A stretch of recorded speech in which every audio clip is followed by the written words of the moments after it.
का है सारा बलिदान बेटी लोग दी। और जब बेटी को सवाल पूछे तो आप बोल दीजिएगा कि आप ससुराल में जाओ, तुम्हारा शादी हो गया है।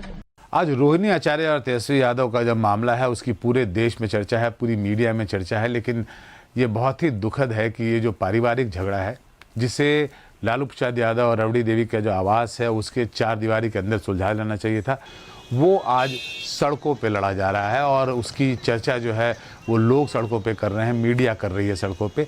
उसका कारण ये है कि जो परिवार के सदस्य हैं जिनके बीच में मतभेद है या मनभेद है, उन्हें आपस में बैठ के बात करने के बजाय उन्होंने ये रास्ता चुना कि वो सोशल मीडिया पे जाके वहाँ पोस्ट कर रहे हैं, वो एक्स पर जाके पोस्ट कर रहे हैं, चाहे वो रोहिणी आचार्य हो या तेज प्रताप हो, और सामने बैठ के कोई भी इसे सुलझाने की कोशिश नहीं कर रहा है।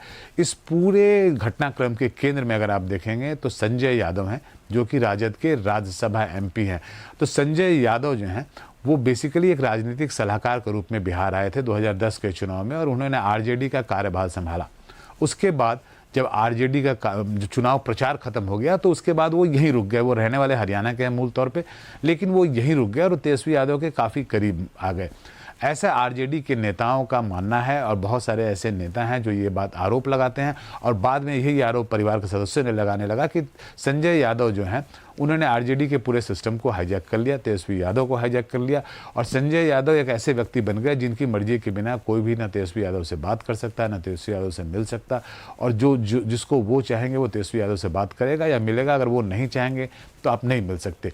जब तक ये कार्यकर्ताओं के साथ हो रहा तब तक तो ठीक है, लेकिन उसके बाद जब ये घर के लोगों के साथ होने लगा तब इसके बारे में बातें होने लगी, इसका विरोध होने लगा। इसका पहला विरोध जो है वो तेज प्रताप यादव ने किया था। तेज प्रताप यादव ने अपने एक्स अकाउंट पे संजय यादव के बारे में लिखना शुरू किया, उन्हें विभीषण और चाणक्य टाइप की बहुत सारी उपाधियां दी, और उसने खुल के उन्होंने आरोप लगाया था कि संजय यादव जो है वो दो भाइयों के बीच में तकरार पैदा कर रहे हैं, दरार पैदा कर रहे हैं। लेकिन उसके बाद भी संजय यादव अपनी जगह बने रहे। हालांकि उल्टे उनको राज्यसभा भेजा गया, और वो अभी राज्यसभा मेंबर है। हम जब बात कर रहे हैं तो वो राजद के कोटे से राज्यसभा के सदस्य हैं।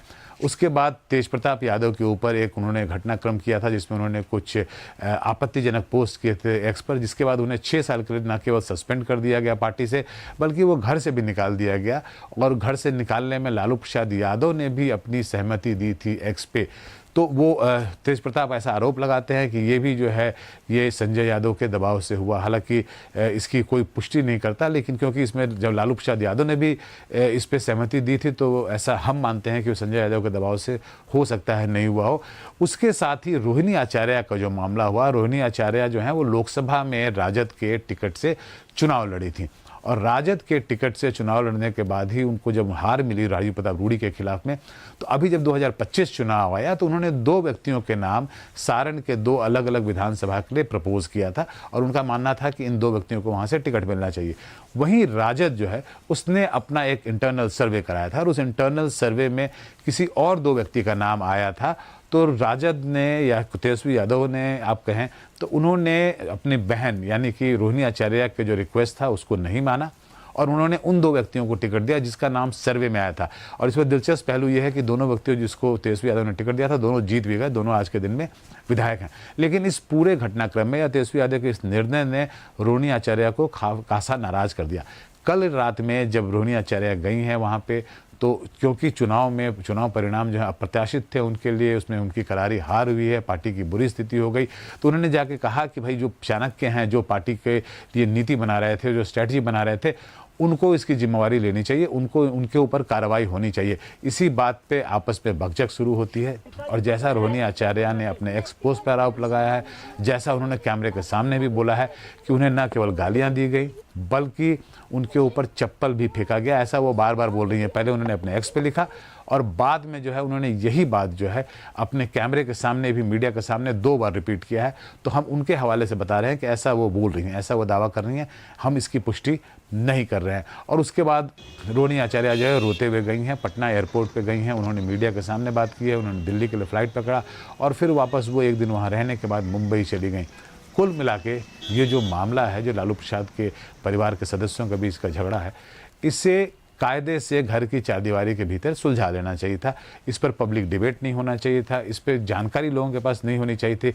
लेकिन जब जो लोग इसमें इन्वॉल्व हैं, जिनके बीच का ये झगड़ा है, जब वो चेहरे सामने फेस टू फेस टेबल पर बैठ के बात नहीं कर रहे हैं, जब वो इस अपनी बातचीत करने का जरिया सोशल मीडिया को बना रहे हैं, एक्स को बना रहे हैं और फेसबुक को बना रहे हैं, तो लाजमी है कि इसमें बाकी सभी लोग कूदेंगे, क्योंकि लालू प्रसाद यादव का परिवार जो है कोई साधारण परिवार नहीं है। यहाँ का बहुत ही महत्वपूर्ण, बिहार का इनफैक्ट बोले तो सबसे महत्वपूर्ण राजनीतिक परिवार है, लंबे समय तक बिहार में सत्ता में रहा है। तो सबकी दिलचस्पी इसमें बनी रहती है, चाहे वो मीडिया हो, चाहे वो पब्लिक हो, सबकी दिलचस्पी बनी रहती है। कुल मिला के हम ये उम्मीद करते हैं कि ये मामला जो है, परिवार का मामला है, ये आपस में सुलझ जाए और इसे आगे, ये बातें जो हैं आगे ना बढ़े, ये और गंदगी की तरफ ये ना बढ़े। लेकिन अभी फिलहाल इस पर जो भी अपडेट होता रहेगा वो एनडीटीवी के माध्यम से हम आपको लगातार बताते रहेंगे। पटना से प्रभाकर कुमार, एनडीटीवी।